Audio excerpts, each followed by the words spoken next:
As we are currently appreciating the calm before the storm, we are now in the preparation phase for the 2025-26 farming season.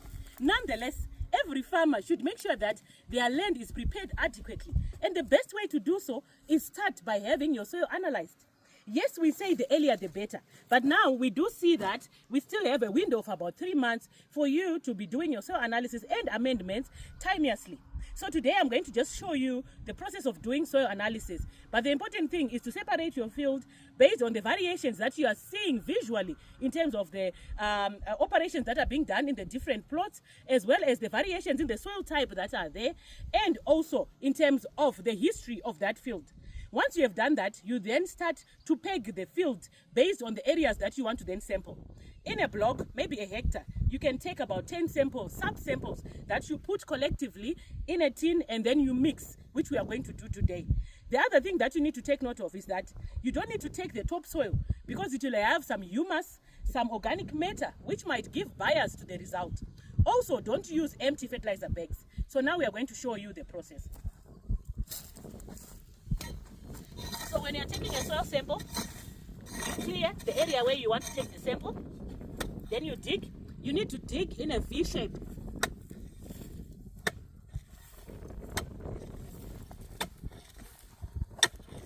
As you can see, now we have a V shape.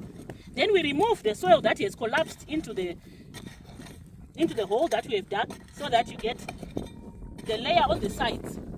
And then you take the soil which is in the sides there. This one. So this is the tin that we've been moving around with. As you can see, it already has other samples. So we are now at sample number 9, and this is sample number 10. So once we've put that in, we then want to mix. So we put the sample there, we put the empty bag there, we pour the soil onto the empty bag there, and then we mix. So you mix the soil thoroughly. The soil that has similar texture, color, and history, you mix it.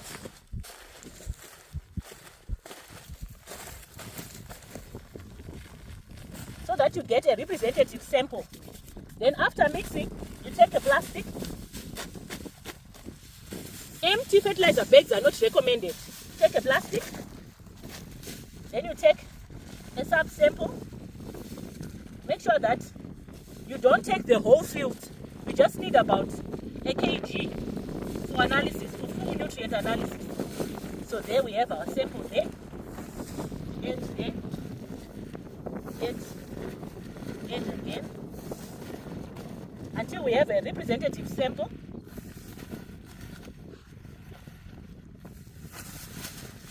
So for this pivot block, which is about 20 hectares, the soil is similar. So we are just taking one sample. Then once we have the sample there, we then put a proper label that helps us to identify, so that when the corrective measures then come in, we then do the correct remedial measures. So this is our sample that we are taking for analysis. And this is what we recommend our farmers to be doing. Once the results come out, you then need to do the corrections that include liming if it's needed, and adjustments of fertilizer applications if they are needed. So this is the best way to start the season. So as you plan your season, remember, you might have the right seed in place, be it maize, be it horticulture, be it other field crops. But if you don't have the basics right, you're going to get it wrong at the end of the day. So good agronomic practices are very important. The sample is ready, so are we. We are now waiting for the results, and we'll bring you the conditioning process when the results come out. Full nutrient analysis is best, more than just doing a pH analysis that tells you acidity. Full nutrient analysis then helps you to know the individual nutrients that are in your soil and helps you not to apply blanket recommendations. Farming is a business. Remember, it starts with the right seed. 85-year-old seedco is there to serve, but you need to couple that with good agronomic practices.